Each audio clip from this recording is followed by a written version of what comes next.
जब आपके फादर साहब गए, आपकी उम्र सिर्फ 23 साल की थी और 23 साल में तो किसी को पता नहीं होता कि करना क्या है लाइफ में आगे।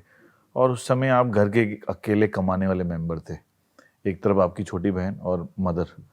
तो आपने उस समय how do you picked up yourself, आपने कैसे पिकअप किया अपने आप को? क्या वो फादर साहब का सपना था कि एक बहुत बड़ी कंपनी मेरा बेटा बनाएगा? क्या था उस समय आपका दिमाग में और कैसे स्थिति को आपने संभाला? देखिए, सपना सपना थोड़ा एक डीपर वर्ड है, क्योंकि सपना और ख्याल में बड़ा कम अंतर है। कुछ ख्याल होते हैं, कुछ सपने होते हैं।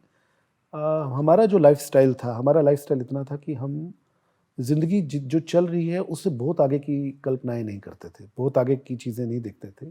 हम आज में जीते थे। वो हमारी लाइफ की फ़िलॉसफ़ी थी, जो कि आज भी मेरी फ़िलॉसफ़ी वही है। आज से पूरा जस्टिस करते थे। और हाँ, उनको ज़रूर था कि, और उन्हें यकीन था कि जो मेरा बेटा है ये ज़िंदगी में आगे करेगा, क्योंकि मैं बड़ी छोटी उम्र में मेरी बात को सुना जाता था।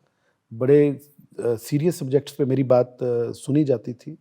तो मैं उनकी आँखों में देखता था कि उन्हें लगता था कि हाँ, संजीव जो है ये ज़िंदगी में कुछ करेगा, ऐसा उन्हें यकीन था। बट दुर्भाग्य से वो साथ नहीं रहे, वो देख नहीं पाए। जब आपके फादर साहब गए, तो आप उस समय वैष्णो देवी में थे, ऐसा ये सच है? तो उस समय आखिरी समय में आप साथ में उस समय में आपने महसूस नहीं किया उनके साथ? तो आपको लगा कि मुझे रहना चाहिए था उस समय, या मिस कर गया मैं? मन में आज भी आता हो कुछ? एक्चुअली मेरे फादर को उनको कोई आर्म इंजरी हुई थी, फ्रैक्चर हुए थे। ही वाज़ एक कार्डियक पेशेंट, डायबिटिक थे। तो जब वो ठीक हुए तो हम उसके शुक्राना के लिए वैष्णो देवी गए थे, मैं और मेरी सिस्टर और मेरे मामा जी, पूरा परिवार हमारा। मेरे मॉम और मेरे फादर घर पे थे। मेरी उनसे बात हुई, जब मैं ट्रेन से गए थे तो पठानकोट में उनसे बात हुई मेरी। तो उन्होंने सोचा कि इसको टेंशन ना हो, तो उन्होंने बताया नहीं कि मेरे साथ क्या हो रहा है। हुँ। तो जब हम पहुँचे घर पर, तो ऑटो से घर पहुँचे थे। तो घर की, हम रात को 2 बजे के करीब पहुँचे तो बाहर एक वो लाइट जल रही थी। घर का वो बल्ब रात को बंद कर देते हैं। तो बाहर वो बल्ब जल रहा था, तो वहीं से चिंता हुई कि ये पहला, कि ये क्यों ये चल रहा है ये बल्ब इस टाइम। तो एक ऑल ऑफ सडन एकदम से पता चला कि आपके फादर नहीं रहे।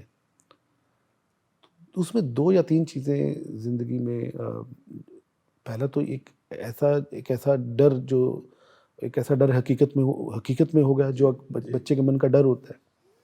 दूसरा ये लगा कि अब उनको कोई तकलीफ़ नहीं। द वेरी फर्स्ट मोमेंट ये लगेगा अब उनको कोई तकलीफ़ नहीं, मैं इतना सेल्फ़िश नहीं हो सकता कि, पहले तो ये था कि कितनी पेन में गए हैं, ठीक है? फिर मेरे को ये था कि अब उनको कोई तकलीफ़ नहीं है, तो मैं इतना सेल्फ़िश नहीं हूँ कि मैं अपने लिए वो हूँ। जिनके लिए मुझे दुःख था उनको तो तकलीफ़ नहीं है, वो तो दुःख से परे हैं।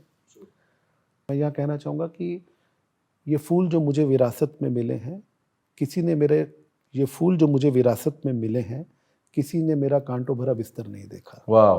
सुपर। तो ज़िंदगी हुआ कि कुछ चीज़ें आपकी अपनी हैं, आपकी पर्सनल हैं, आपके साथ हैं।